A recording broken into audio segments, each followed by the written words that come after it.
The last segment I just recorded was about morality versus money.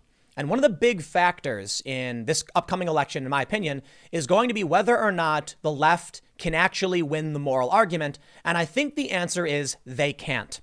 While most people will look to Bernie Sanders and say he's certainly got better morals than Donald Trump, I think too many people are either going to prioritize economics over morality and say Trump has done a great job making this country function.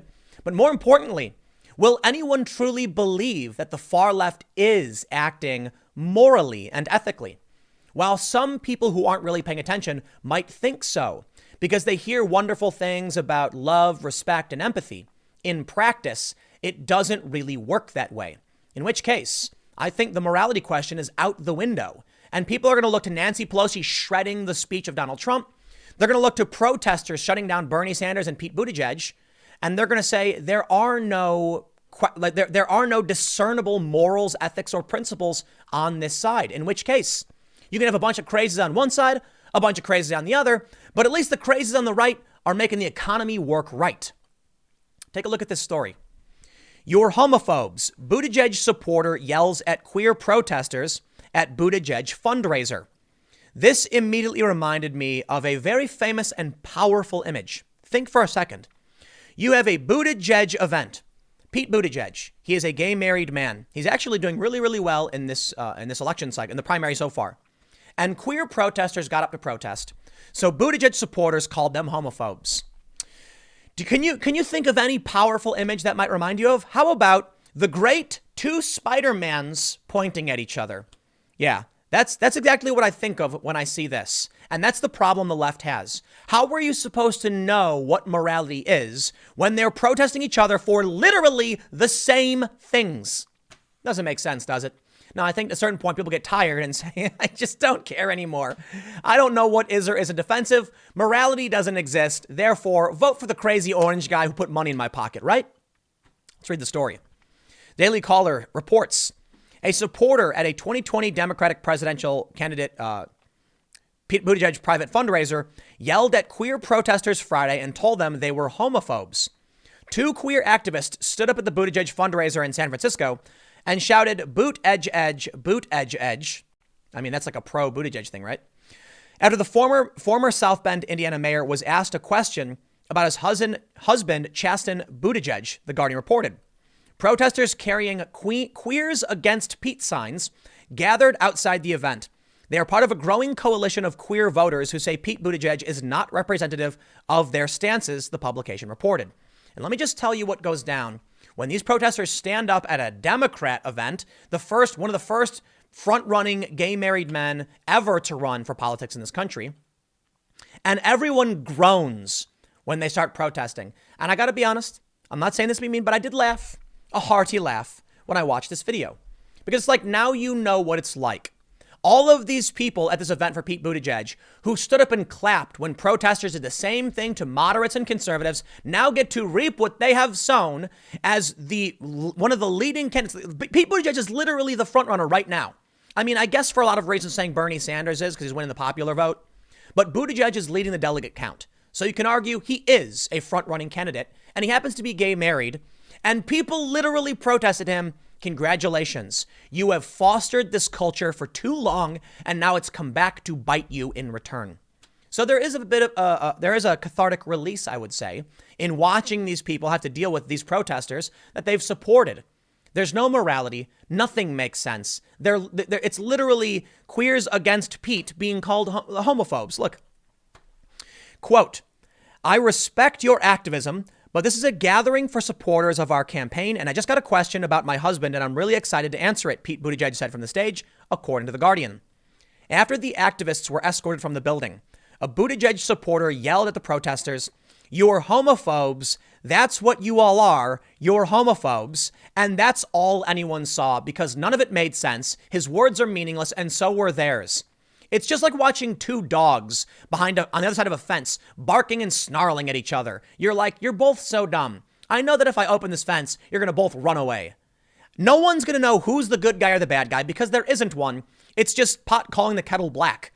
Actually, it's two black pots looking at each other saying, you're both, actually, so a lot of people don't know this. The point of pot calling the kettle black is that the kettle is chrome and the pot is black, seeing his own reflection. Anyway, after the activists, so he yelled at him, "We're all gay," one of the protesters responded. "You interrupted that question," the Buttigieg supporter answered, walking toward protester Seli Tamayoli. "You're deplorable." Oh, now they're Trump supporters. Okay, I'm kidding, but "Don't walk up on us," a different protester said, who shielded Tamayoli. This is the definition of, I don't know, psychotic, chaotic, insanity, whatever you want to call it. There is nothing here that makes sense. I'm sorry. Donald Trump at least makes sense for all of his faults and all the things I disagree with. Okay, I've had discussions with Trump supporters, and they love to rattle off all the really good things about Trump, and I'll be the first to admit it gets harder and harder every day to argue why he is actually bad. I will concede the things he has done that are really, really good. I often do. But I will point out foreign policy, and we literally just had a story about an air raid in Afghanistan killing civilians. So spare me. My biggest gripe is typically foreign policy. And that's why I don't have Trump derangement syndrome, because I can look at what he's doing domestically and say, good job. Economy's great. Can't deny it. Working class people, the blue collar boom, all of these great things. But I have serious reservations about the foreign policy, which results in direct loss of life and can make war and conflict worse over time. I can concede that Trump has done some good foreign policy things as well. I'm just kind of over it. I'm just over everybody. But the point is, at least I can look to the Trump side and say, look, guys, I get it. I really do. You got a good point about the economy. You got a good point about meeting with Kim Jong-un. I get it. I really, really do. I will concede all of that. I'm not mad about it. Hey, props to Donald Trump for those successes, 100%. But I look over here and I see just garbled nonsense and static that literally doesn't mean anything. You're a homophobe. No, we're not, because we're gay. You're the homophobe. No, I'm not. I'm a Pete Buttigieg supporter. What?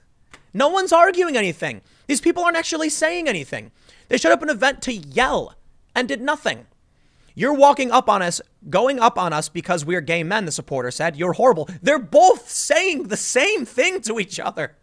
Democrats have literally started, they're literally the two Spidermans pointed at each other. That's it. Let me just break this down. Queer protesters confronted by gay supporters, both pointing the finger at each other, saying, "Don't walk up on us because we're gay and you're a homophobe." I don't know what it is you're trying to accomplish. You must just hate each other. Tamayoli told The Guardian before the event, "It's hard to enjoy or appreciate when his stances are so middle of the road and speak to a predominantly white upper class audience." Adiel Polidor, a 26-year-old black queer program director with Student Action, also told The Guardian that queer people are allowed to want a candidate to do better and be better. "The people who disrupted that fundraiser were all queer people of color," Polidor said. "We're allowed to want the gay candidate who is running to do better and be better for queer communities of color. There's nothing homophobic about that." Polidor added that Pete Buttigieg only represents a small percentage of queer and trans experiences throughout the U.S., since the former mayor is a white cisgender man and highly educated. Sorry, Pete. You're making great strides for the gay community that I tremendously respect. You are currently leading the delegate count, and you are a gay married man, showing that in this country, we have made tremendous strides towards respecting people's private lives and personal choices and who they love. That's great. Unfortunately, something's gone nuts, and there is a group of activists who are activists for the sake of being activists. They're not really asking for anything. Pete Buttigieg is doing the best that he possibly can, trying to fight for candidacy in a divided party with a divided left. All you're doing is disrupting it. I'm not a Buttigieg fan. I've called him a gray blob. And that's, you know what? There you go. You get equal condemnation for your weird middle of the road nonsensical plans. Okay, I shouldn't say nonsensical. That's not fair.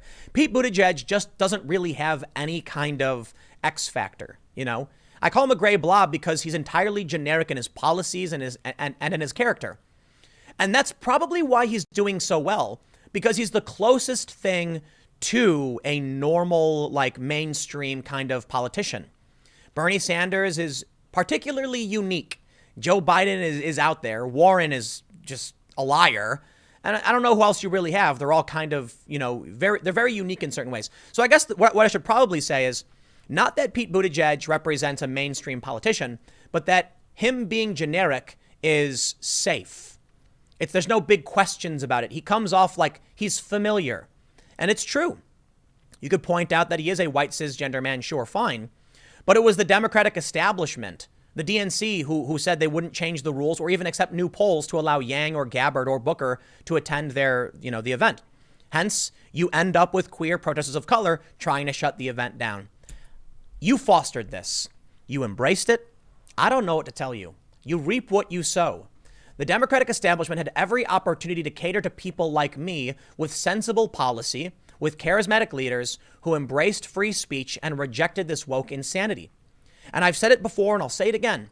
If the Democrats had somebody who agreed with Trump on most of his issues that have worked for us domestically, disagreed on foreign policy, and didn't have a potty mouth, they'd probably win. That's what they need to win. But they won't do that. So in the end, they protest themselves. Trump can say whatever he wants because he's the only one offering up a real solution to making the economy better and improving the lives of Americans. In the end, Trump is as good as the American people are probably going to get, and it's unfortunate. I understand, look, I'm a big fan of Tulsi, big fan of Yang. I'm completely out. I don't want to deal with this. I'm not going to vote in the primary. I understand that my choices do not represent most of America. It's unfortunate. I wish they did. Donald Trump, unfortunately for me, represents substantially more of America than my candidates did. And you know what the thing is? As a mature adult, I shrug and say, all I can really hope for is a good candidate. But we can't get one. So I'll shrug, concede to the Trump supporters, you're going to win this one. And what's wrong with that? We're gonna move on. The world's not going to end. Everyone needs to calm down. Trump is not pure evil incarnate destroying the country. People like him. He's doing a better job than Hillary did, and that's how it's going to end up. But as always, it's hubris that will be the downfall for Trump and his supporters. So if you ignore the rise of Bernie Sanders and questions of morality, you will lose. But I think for the most part, Trump's got it in the bag. I will see you all tomorrow at 10 a.m. Thanks for hanging out.